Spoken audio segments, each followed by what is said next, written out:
ശൂർപ്പണകെ, ഒന്ന് മനസ്സിലാക്കൂ. രാമന് വാക്കൊന്നേയുള്ളൂ. എന്റെ ജീവിതത്തിൽ സീത മാത്രമേ ഭാര്യയായി ഉണ്ടാവുകയുള്ളൂ. അപ്പോൾ എന്റെ ആഗ്രഹം, അപ്പോൾ എന്നെ ഉറപ്പായും വിവാഹം കഴിക്കില്ലേ? അതല്ലേ ജ്യേഷ്ഠൻ പറഞ്ഞത്. നിനക്കെന്താ പറഞ്ഞാൽ മനസ്സിലാകില്ലെന്നുണ്ടോ? നീ ആരാണെന്ന് നമുക്കറിയാം. എങ്കിൽ ലക്ഷ്മണ, നിനക്കെന്നെ വിവാഹം കഴിക്കാമോ? നീ എന്താ പറഞ്ഞത്? നീ ഒരു സ്ത്രീയാണോ? ലക്ഷ്മണ, അരുത്. ഇല്ല, എന്ത് വന്നാലും നടക്കില്ല. നിങ്ങൾ ഒരാൾ എന്നെ വിവാഹം കഴിച്ചേ മതിയാകൂ.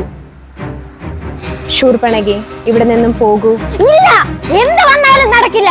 ലക്ഷ്മണ, നീയെങ്കിലും എന്നെ വിവാഹം കഴിച്ചേ മതിയാകൂ. നീ ഇവിടെ നിന്നും പോകൂ. ഇല്ല, നിങ്ങൾ പോകാൻ ഞാൻ അനുവദിക്കില്ല. ലക്ഷ്മണ, നീയെങ്കിലും എന്നെ വിവാഹം കഴിച്ചേ മതിയാകൂ. നിങ്ങൾ രണ്ടുപേരിൽ ആരെങ്കിലും എന്നെ വിവാഹം കഴിച്ചേ മതിയാകൂ. ഞാൻ മാറില്ല. നിങ്ങൾ പോകാൻ അനുവദിക്കില്ല. ഇല്ല, നിങ്ങൾ ആരെങ്കിലും എന്നെ വിവാഹം കഴിച്ചേ മതിയാകൂ. എടി രാക്ഷസി, നീ മാറുന്നോ അതോ? എടാ ലക്ഷ്മണ, എന്നെ നീ വിവാഹം കഴിക്കാതെ ഇവിടുന്ന് ഒരടി നീ മുന്നോട്ട് നീങ്ങില്ല.